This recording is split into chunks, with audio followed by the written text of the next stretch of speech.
जय श्री राम।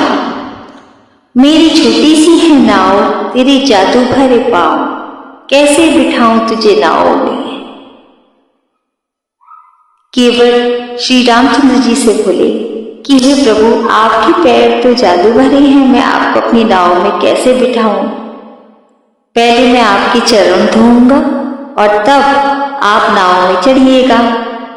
श्री रामचंद्र जी अपने भक्तों का उद्धार करने वाले हैं। उन्होंने केवट की मंशा जानकर कहा, ठीक है, पहले तुम मेरे चरण धो लेना और फिर मैं तुम्हारी नाव में चढ़ूंगा।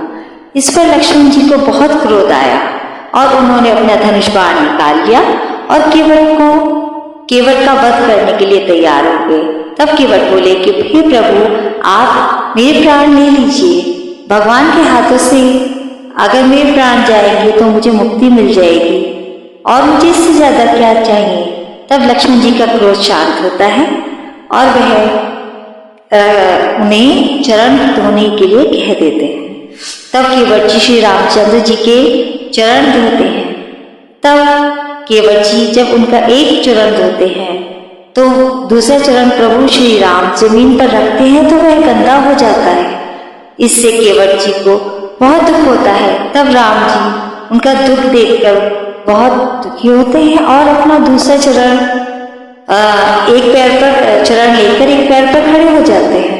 तब यह देखकर केवट जी को बहुत दुख होता है। कहते हैं प्रभु कि मैं आपका जब एक चरण दूंगा तो आप दूसरा चरण मेरे सर पर रख लीजिएगा।